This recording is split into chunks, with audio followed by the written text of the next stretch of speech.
So obviously we're back for the first time in 2021. Katie, loads of people have made New Year's resolutions. Do you have one yourself? Other than just trying to keep up with fitness goals that I started at the end of last year, I think other than that I'm just going to keep on doing what I'm doing, keep a positive outlook, and hopefully things get better this year. And I believe you've bought some dumbbells recently. I have. I mean, obviously the gyms have been closed since the new lockdown came into place, and they may be closed for a long while yet. We don't know how long they'll be shut for. And home workouts are only so much fun. It's good to have some more equipment to have more involved that you can do within that. So talk to us a bit about one of the routines you'll put yourself through at home, because obviously you're limited in space, you've only got a tiny bit of equipment. Do you feel like you get the same sense of achievement or the same level of workout as you would do in a gym? I don't feel like I do, because I really felt like I was getting somewhere in the gym last year, and then now obviously that's been halted and everyone's at home. I've started running again now. I went for a good run on the weekend. And it's just doing little bits of exercises that you'll feel the benefit of, but making sure that you feel happy with yourself as well. Now, gym equipment providers came under a lot of criticism during the first lockdown because they seemed to hike the prices up for dumbbells, for just general equipment. Do you think that was fair of them to capitalise on people's misfortune, or do you think it's just part of the way the world is? As much as I don't think it's fair, I do think it's the way the world is. I mean, I had a look on Argos the other day and everything had just been sold out for weeks and weeks on Argos fitness-wise, because obviously people are adapting to this new way of life and trying to get everything at home when nothing is accessible outdoors. And obviously I think the latest bit of guidance from the government is gyms probably won't reopen until, is it April time, is that right? Yeah, they mentioned March, April I think, which means many people will then be at home trying to find new ways of working out that they've not had to do before other than this last year. I mean, we've talked about this issue over and over again because it's been stop-start, open, close for gyms across the country. What do you see the future of gyms as? Do you think this is just going to be a continuous thing now for the foreseeable? As much as I don't want it to be, I feel like it could be a continuous thing. And I feel like people will adapt a lot more to home workouts, and maybe even people will choose to build home gyms more than they would do before, because they've had to adapt to this new way of life of being at home, or this new way of life of going outdoors and experiencing that instead of going to a gym and exercising that way. Now, you mentioned you went for a run last weekend. That's outdoor exercise. At this moment in time when the weather's bad, the nights are drawing in, well, the nights are pretty much here, aren't they, by 4 o'clock? Do you find it difficult to get motivated to go outside? Would you rather work indoors at the moment? I enjoy going outside anyway, because I like getting that fresh air and that different sense of surroundings. And I feel like even though the weather is not great at the minute, it's still really vital that people can get out, get a bit of outdoor exercise and some fresh air, and just feel that benefit of having all that rather than being indoors all day. Now, there is a serious issue of lack of motivation during the winter months. Do you find that yourself? And if so, how do you overcome that? I feel like people do suffer from a lot of lack of motivation in winter months, but the best thing to do is setting small goals for yourself rather than big ones. And then when you've achieved those small goals, maybe give yourself a little bit of a reward, or just not be as strict on yourself as you could be before, and just make sure that goals aren't set too big, because little goals are good enough for small ones anyway. So talk to us about the specifics of the rewards you'd give yourself. Is it, you're talking about food here, or...?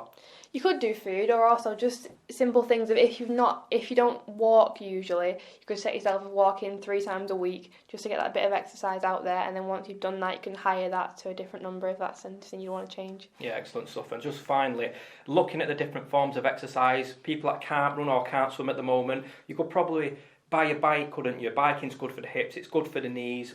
Unfortunately at the moment, I've had a look, it's very hard to find a bike at the moment, which shows in a way how popular it is at the moment. Yeah, it does seem hard to buy and do seem very popular. I think it's good because it's a whole thing that families can get involved in, and now the schools are closed again. It's something that parents can take kids out with, and they can do that all together as a family rather than it being something you do on your own. Well, as part of our mission to promote health and fitness, we've been speaking to various personal trainers over the past few weeks, and in our latest episode we spoke to platform personal training gym owners Mark Council and Stevie Whitaker about their thoughts on the current lockdown. It's been a challenge. To be honest, we've got a really good team. So there's myself and Steve who co-founded the business, and then we've got 4 other coaches. And between everyone, it's been like a real team effort to keep supporting people. And I think the benefit of having that team there is that on days where me and Steve, who founded it, might be quite low, the team kind of pick us up because they're full of energy and just want to help members. Yeah. Equally the same with the members as well. The members have really helped us. For one, financially, they've helped keep the doors open because they've helped support us. But equally, emotionally, they've given us that support that they want to still be supported, and that's kind of given us a purpose to keep going. It's been great, to be honest. If you was to look back on the year and say you're going to be shut for 6 months and On the face of it, it sounds terrible, but the community has really like shown how great it can be and been there for each other, been there for us, and we've been there for them. As a gym owner, does it worry you, the future, the unpredictability of everything that's going on? I think the short-term unpredictability is a bit concerning, but I think long-term, if anything, it's shown me that the demand for health and fitness is there, particularly in person is there, and I think more than anything, like the nation's become more health conscious with hygiene, but also the fact that a lot of the health markers that put people at risk with COVID can be treated through prevention, going to a gym, exercise, and well-being. And I think the way that exercise can help mental well-being as well will become more important over the next few years. We're a personal training service, so we've got a really, really diverse group of members. We've got people here who are, young, mid-20s, fit, healthy, probably in the best shape they've ever been in their life since they've started training with us. We've got people that approach us when they're, in their mid-60s and, just want to kind of get the best quality of life and, be healthy, be able to go out and play in the garden with their grandkids and not be aching the day after and feel fit enough to do them simple things in life. And for me, that's the things that, give me the most satisfaction when you're training people. The fact that you'll see these people that are in the mid-60s training alongside someone who's in the 20s and they're both having a great session, they're both having a laugh. Everyone leaves with a smile on their face. And like you just touched on there, kind of the mental health aspects of things, that social side of things, and we're trying to kind of get that in through Zoom as well. So even though it's online, we've still got that their way. We've still got this big diverse group of members. It's still personalised and tailored for all these people. They run a very similar session. Get them just a couple of different exercises there and there. We can drag things back a little bit for the older members, push things on a little bit for the people that just need that extra bit of a push. 5-10 minutes before the session, we're just having a chat with everyone. 5-10 minutes after the session, they've still got that social aspect there of having a chat, having a bit of a laugh about the session, making sure they're booked into that next session. And as much as it is about the physical benefits of doing that session, it's all tailored.